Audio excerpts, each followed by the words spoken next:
Welcome to the FangledCast, brought to you by Fangled Technologies, where we help you convert every person your company touches into a voracious advocate for your brand. Welcome back to the FangledCast. Today, from Your Brand Marketing, my friend Ben Baker. I'll let Ben tell you a little bit about himself before we dig into our topic. Yeah, thank you, Andrew. Thanks for having me on the show, first of all. Absolutely. Really simply, I've been in the communication game for 25 years. What we do is we help companies tell their story and differentiate them. So it's being able to give them the ability to tell their story both internally and externally, be able to have people listen to them, understand them, and value them. So it's about telling a story in such a way that you stop being a commodity and start being a brand worth loving. Yeah, and that really feeds in, and probably why we're such good friends these days is, the core of Fangled is about turning every touch a company makes into a voracious advocate for their brand. And a big component of that is this user and customer experience concept. Mm-hmm. I remember that the conversation sort of began, we were talking about a ridiculous situation that happened with me at a big box retailer, where I had taken my father to go shopping for some things using a store credit that his wife, so we walk in with the card, a store credit, and they tell us we can't use it because of security. And we were, what do you mean security? His wife returned some goods, and we asked, well, what the heck is with this? We're customers, we've been buying from you for years. Why can't we use it? Well, it's for your safety. It's security. It keeps people from stealing. And my only response was, why am I doing business with a store that thinks every customer is a thief? And not to go into all the ugly details, but after 2 levels of management, they finally allowed us to use the card after calling his wife to get her driver's license number. So without it turning into a long crazy story, it's just an example of a really bad user experience. Mm-hmm. There's a follow-up. I wrote an email to the corporate office and said, why don't you trust your customers? And they sent me back a form letter saying we had to implement this to reduce theft in our store. In other words, we don't trust you. And we don't care. Yeah. So that all of the messages that tells is such a metaphor for why customer and user experience is so important. And I know you've got a pretty clear definition of what that means. So if you want to kind of share with the audience the Ben Baker version of what is user and customer experience and why is it important? Yeah, thanks, Andrew. I agree with you. I mean, we've all had those experiences. We've all walked into stores with best intentions and walked out with our heads just down and shaking and going, I am never going to deal with these people again. And that is the essence of customer experience. Mm-hmm. It truly and absolutely is. I mean, first of all, we need to understand as businesses that the customer service that I provide my clients is different from the customer service that our competitors are. Mm-hmm. We don't serve the exact same people. We're not going to serve them in the exact same way. We all have different purpose and culture. We have different value propositions. And we need to sit there and say, who are the people that we truly serve? Who don't we serve? What do they need? What does great customer experience mean to them? What are the things that are going to make them loyal? And we actually have to ask them to find these things out and be able to build a customer experience end-to-end solution from the minute that they first find out about us to the last time 15, 20 years down the road where they decide we're no longer of value to them for whatever reason, that they keep saying, wow, this is a great company to work with. I'm going to come back over and over again. I'm going to keep spending my money here because I find value, and I'm going to tell all my friends about it because this is such a gem that everybody needs to know about this. Yep. That's a customer experience. Yeah, it really is. And it's interesting because so many miss the boat on where you started with this. Everything in business begins with knowing who your customer or customers are, mm-hmm. what their needs and wants, what delights them, what does the opposite of delighting them, and how can you build a model to go after that? Because at the end of the day, if you're selling something that other people have, and there's no perceived or true difference between product to product, why did they choose one company over another? Customer experience. Because you're the cheapest. It's really simple. You're a commodity. At that point in time, you're a commodity. But if you have the great experience, for example, part of customer experience is making sure you have what they need on hand when they need it. and delivered when they need it. Delivery has become probably especially with the days with the Amazon Prime that went from 2 days to now if you live near, they're working on being able to deliver the same day. Yep. How much more would you pay to have a guy show up at your door 2 hours after you click the cart? So delivery is a portion of it. The ability to reach a human being as opposed to a bot.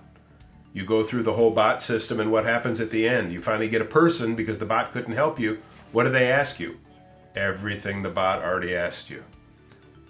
What kind of service is that? It's exasperating. My favorite is you're on hold and you're listening to that message for an hour while you're waiting to talk to somebody, listening to them telling you how important the customer is to them. for 35 or 50 minutes, exactly. Yeah. Our customers are the most important people in the world. Of course, we're making you wait. Please hold. To talk to us. Please hold. Yeah. Someone was telling me a story the other day that they were on hold with a company. And while they were on hold, they had a choice of music to listen to on hold. Yeah. I don't remember who it was that told me, but, just trying to think, sometimes people are going to have to hold. Let's make sure that we're not playing them the music that we've joked about as elevator music. They can pick. Are you a jazz guy, a rock guy? What are you? To at least make that hold experience a little bit better. Exactly. I mean, I've got a couple of companies that I deal with on a regular basis where their tech support people sit there and say, we're going to be 25 minutes. They have an estimate. It's not going to be exactly 25 minutes, but our hold time right now is averaging about 25 minutes. Would you like us to call you back? Mm-hmm. Put in your phone number and you will not lose your place in line. And 95 or 98 times out of 100, within that 25 minutes that they've actually estimated, I've got somebody who's called me back. They've got my file up on the computer. Mm-hmm. They may not know exactly what I need, but at least they know who I am and they've got all my ID up. I think it's brilliant. I wonder how many people don't believe it, though. They say I would say anybody who hasn't tested it doesn't believe it. Yep. Yeah, you won't lose your place in line if you let us call you back. And they never do. Or they do, and you gain trust and know that that's a brand that you want to do business with. I mean, think about it. In most cities here in the States, you'll have 2 or 3 choices of supermarkets. Yep. And there's the cheap, down and dirty store, and there's even the really high-end store. And the high-end store is more expensive across the board for most things, and they're busy. Why is it? Because they greet you. They treat you as a valued person. They have stuff displayed in a way that's more attractive, in a more organized fashion. You're not tripping over things in the aisles because you're getting that customer experience. Yeah. And also the fact that, when you ask somebody, first of all, there's someone to ask. Sure. Second of all, when you have someone to ask, they say, oh, it's not in aisle number 9. They say, hang on, let me take you there. And in some stores, and I've had this actual experience, they said, well, what are you making? Have you ever tried this? And I've actually had employees that sit there and say, you know what, we've just got this new product in. People are really liking it. And this is what it does. And I think that you really like it because they've actually asked the question. But you reached a really interesting thing. And you talked about technology. We talk about the on hold music. We talk about the waiting for everything, etc. And the bots. There's nothing wrong with technology if you use technology properly. 90, God knows % of companies don't, but those that do have really got it figured out. There's a difference between going into a system, using the bot, entering all your contact information. It gets to a point where the bot just can't answer the question. It says, would you like to talk to a human being? You click yes. All of a sudden, your information gets routed to somebody that can actually answer that question. They actually have all your information up on the screen and they say, hello, Mr. Baker, how are you? I see you've been talking to our bot about this. What seems to be the problem and how can we help you? Mm-hmm. That's the big difference between going to the bot, getting kicked out to a human being, and they say, what's your ID and what's your phone number and what's your name? Yep. That's the difference between thinking about your customer and thinking about what's cheapest for you as a company. Yeah, and it's interesting because most of the automation, most of the, even in the, especially sort of shifting the conversation to the B2B space, CRMs for sales teams that are, ways of doing things. When we take into account in marketing automation and otherwise, understanding who the customer is to adapt the system to meet those needs as opposed to a generic, everybody gets the same. There's a company I've been working with. They do specialty software for distributors. And what it does is it creates a profile for different types of personas within the industry. And it looks at all of the past data of similar personas and what mix of products and what order people like them have bought in the past. So now with that data, when a salesperson goes to meet with someone and they can fit someone, ask the right questions, know the persona, that automation gives a much better customer experience because the salesman isn't talking about products that absolutely don't fit within that market space. And it shortens that training period from I just got the job to I really understand the product line. Right. But the backside of it is the promotion. So now the sell sheet comes out. We've got a monthly clearance items. What would happen if we knew our customer well enough that when that sheet came out of 10 items for sale, it was put in order based on the persona. So the top 3 items are something that customer loves, and a customer of a different persona would get those as the last 3. Right. Or they might not see them at all.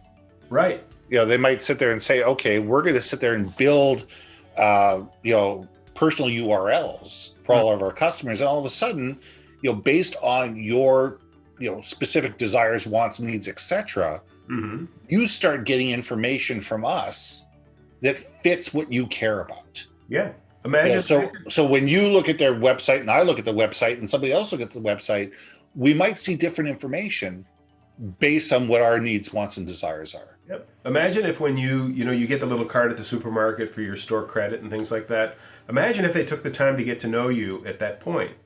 So now if you're a person who, for example, doesn't eat pork and you don't eat shellfish, or you're a vegetarian, or you have you're a keto person, that when you get your email from the supermarket, you get one customized with the items that are on sale that interest you.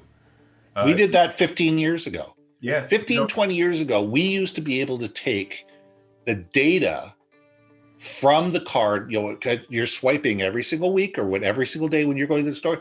And we know that you're a new mom, or we know that you buy baby food, or we know that these are the type of things that you buy. Yeah. And all of a sudden, if we're doing 50,000 or 100,000 direct mail pieces a month, your coupons that you get are going to be completely different from the coupons that your neighbors get based on your buying habits. And even the circular that comes out can be reordered to give you a much better customer experience. A guy my age typically isn't looking at diapers. No. Well, not children's diapers. That's right.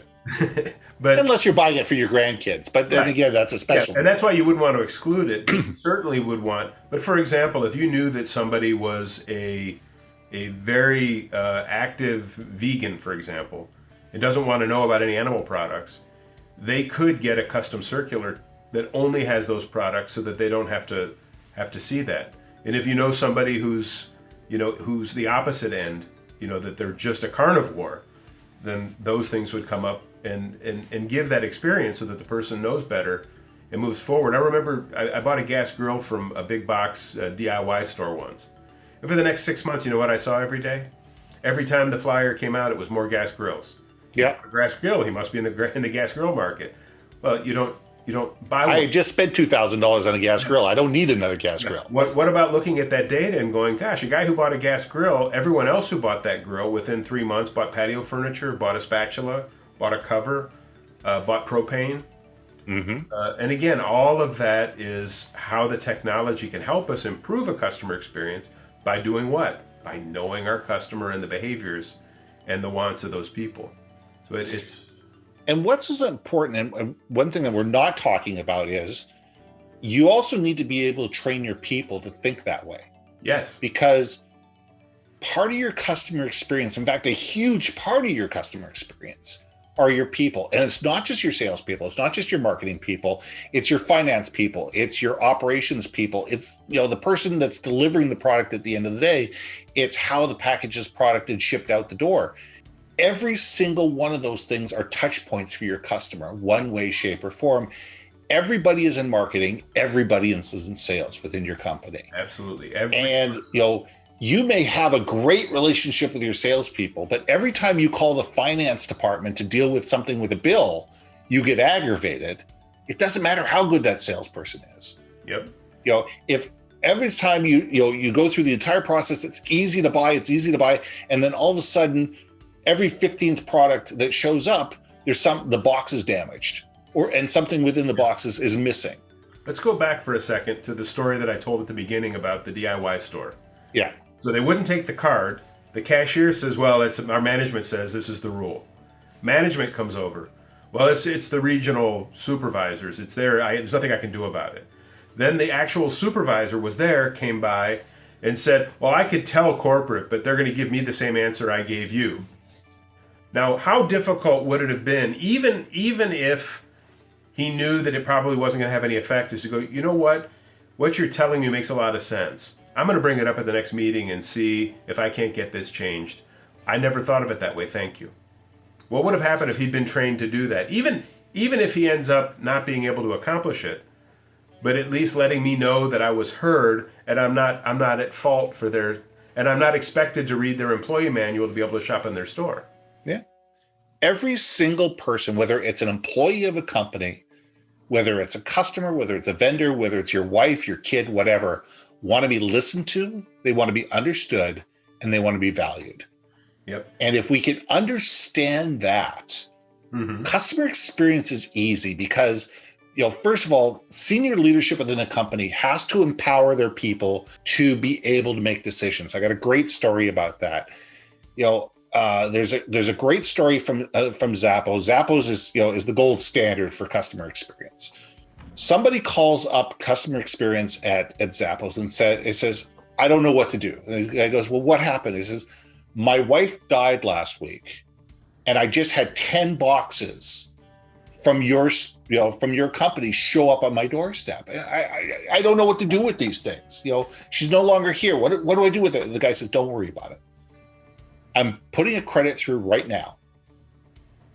I will be emailing you within 15 minutes a courier package. There will be somebody there tomorrow from whatever courier to pick these boxes up and take them away. And the money will be credited onto your Visa account immediately.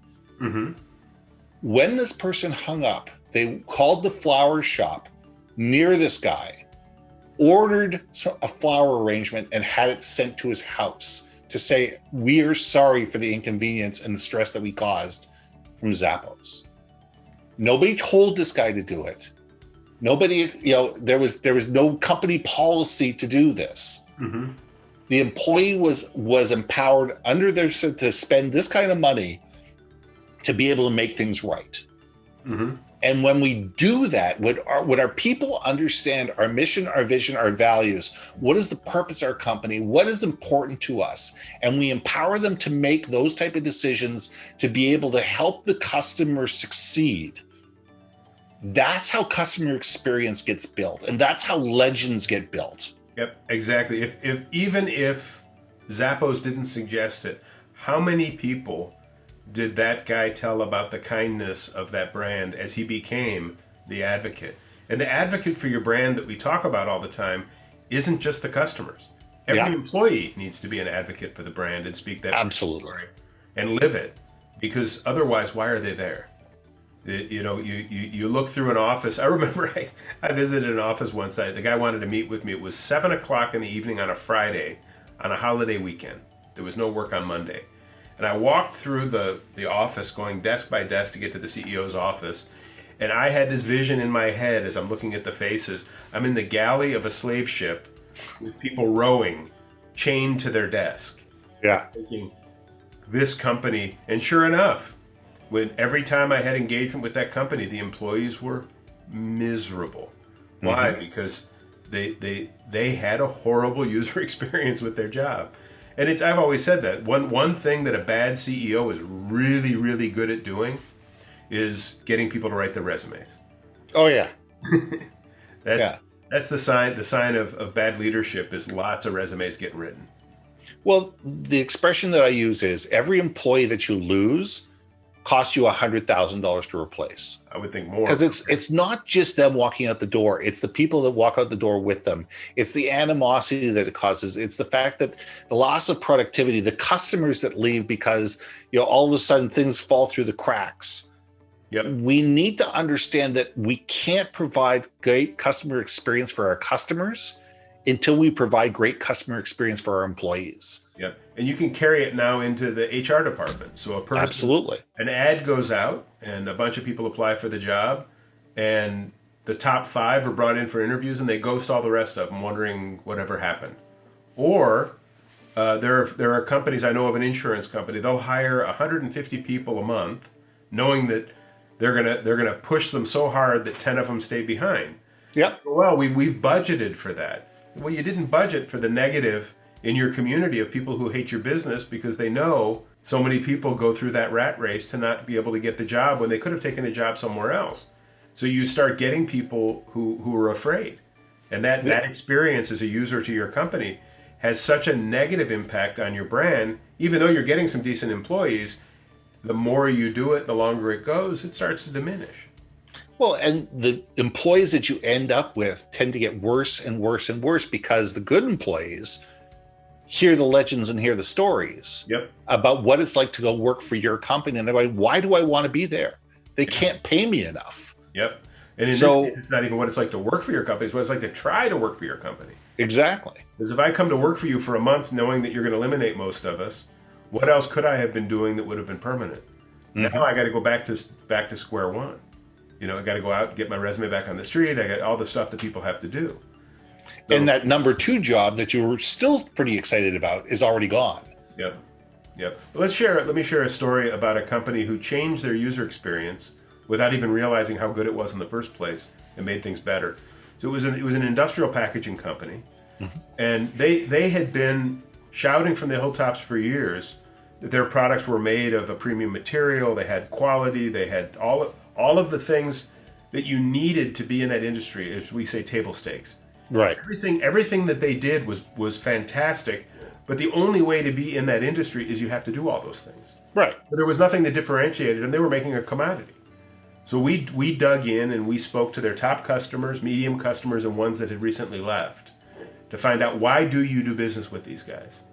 What was the number one reason people did business with them? Number one, they answer the phone. You call and they answer. Number 2, if I, as the buyer, get a run on a product that requires that packaging, they're the only ones in the industry that can get it to me right away. Everybody else is a month, if I can get them on the phone or get them to respond to me. And the number 3 reason people did business with them is when they made a mistake or had a product that was defective, they owned it immediately and got resolution and took care of it, where competitors would take a month to 2 months to go through any kind of a process. Yeah. When the marketing changed to that personal touch story, the ability to be flexible and see their customers, every customer as the most important customer, sales boomed. Yeah. Because every buyer who was buying from the competitor, it rang true. They could hear in their head going, oh my God, how come I didn't know about those guys before? I'm so sick of... And the company doubled in size in just a couple of years. Well, I mean, that's what I try to help customers do is to build that brand story, to understand what is your true value. Because if you understand what your purpose is, if you understand what your value is, if you understand who you're valuable to and why, it's so much easier to communicate it. And if everybody lives that, from the person that's, doing deliveries to the CEO, it's amazing the experience that happens for the customers. And all of a sudden you stop being that commodity, you start being that brand worth loving, you start being the people that everybody's talking about and everybody's buying from. Yeah. If you're that company that has what people consider to be commodity, everybody's got it. The user experience part of it is critical to separate yourself in the market. I've also seen, especially in the industrial space, we're the only guys who make this. Nobody has our quality. So if they've got to wait on the phone a little bit, where else are they going to go? And that attitude, right. It's not said in that frame, but their behavior shows that that's the attitude. And it doesn't take long until somebody gets a better mousetrap and a user experience, and they're left in the dark going, what happened? Where did our sales go? And you'll hear it in the market. There's, especially in sales, whenever a sales guy says to the sales manager, well, we always beat the competitor because they're so arrogant. Well, sometimes arrogant is because they're actually better than you. Mm-hmm. And sometimes arrogant is because nobody's quite figured out that user experience does suck. And if it's true, there's a great inroad there for you to be better. Well, the most dangerous thing you can hear from a sales team is, we own this client. Yep. We own this relationship. Yep. Nobody owns a relationship anymore. Yep. Nobody does. Yep. It's who can solve my problem that I'm having right now. Yep. And if you're the one that's always been my legacy, vendor, and you're not going to be able to get to me for 2 weeks, and somebody can deal with it tomorrow, yep, and do it just as well as you can or better, and can solve the issue by the time the other guy actually gets to returning my phone call, mm-hmm, you're gone. Yep. In the B2B space, years ago, in the global trade market, I was very much involved in the plastic strapping industry. Mm-hmm. And we were looking to take over the strapping in the manufacturers of leaf tobacco in the south of Brazil, in the middle of nowhere. Right. In the tobacco industry, all the tobacco is brought in from the field, and it's initially processed and boxed in bulk in these 150 kilo pallets that then go to where cigarettes and stuff like that are made. Okay. And there are local manufacturers in Brazil who make strapping, but they have about a 5 to 10% failure in the machine. So every 100 straps, 10 of them fly out and it stops production. It can also hurt somebody at that size of a box. Yeah, well, it's not that. It's that it shuts down the line and it has to be. Yeah. It breaks at the point that it's put on the package, or it falls out of the guides of the machine. Gotcha. Well, the U.S. manufacturer made a product that when we tested it had 0.0001, something like that, failure rate. So we had the buyers calculate what is your cost to shut down the line when you refeed the machines. And when that number came out, it was no longer a question of price of the strap. Right. A question of the user experience with our product.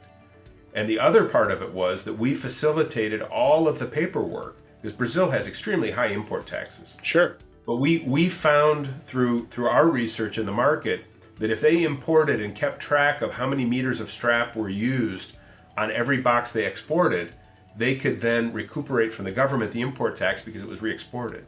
Perfect. And by providing all of that, we basically let the buyer hang out doing nothing, because we made him a hero. We saved the company literally tens of millions of dollars annually in cost because of all the shutdown time and everything else. And we made it easy to do business with us. As a matter of fact, we knew when the season was. So we knew when they needed their quote for the year. We needed to get involved with what their production schedules look like for volume.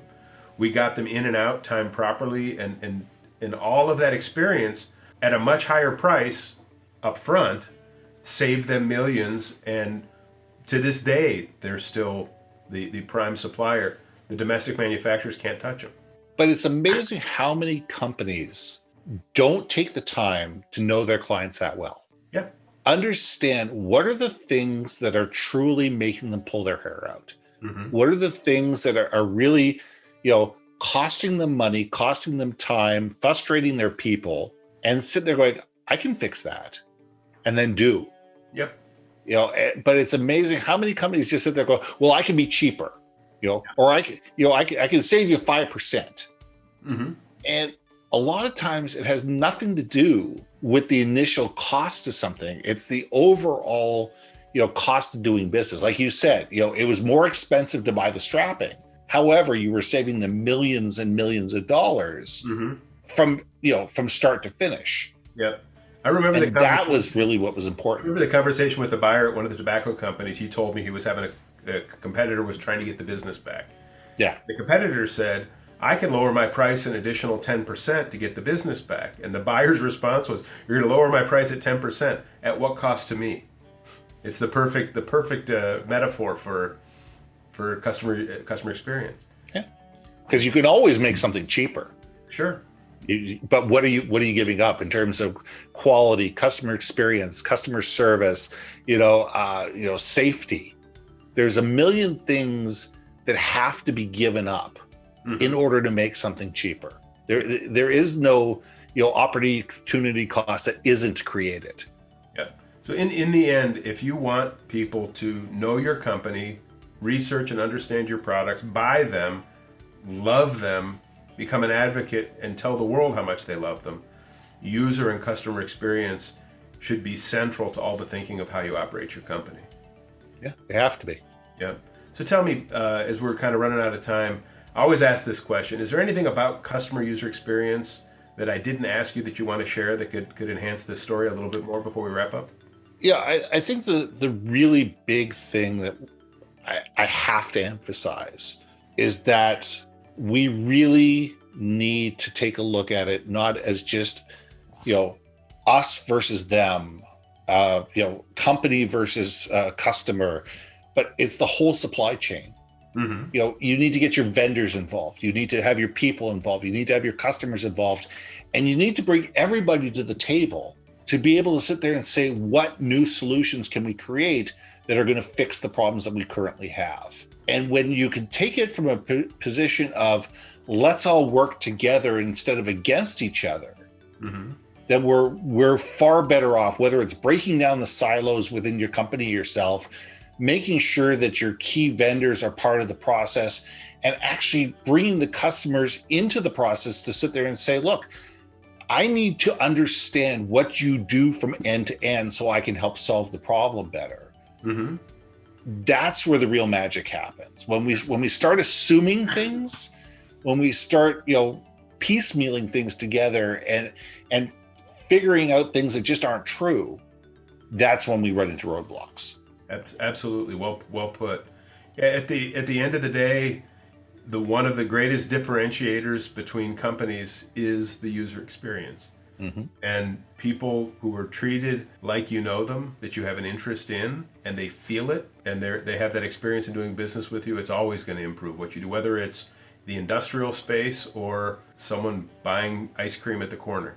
So I'm so glad that we were able to have this discussion here, where everyone can sort of be fly on the wall and listen to the two of us yammer for a half an hour. I think there's some great value in this conversation, and I hope everyone at home or at the office or on their bikes or who knows, in the bathroom listening to this got something out of it. And if you did, feel free to subscribe to the channel. There's a lot more coming.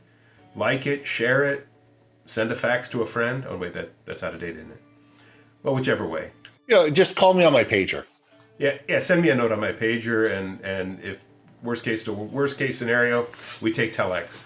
Exactly. Then send a telegram to tell us how much you like the show. Thanks so much for being on, Ben, and looking forward to working with you more in the future. Hey, Andrew, thanks for having me there. Thanks. Bye now. Brought to you by Fangled Technologies, where we help you convert every person your company touches into a voracious advocate for your brand.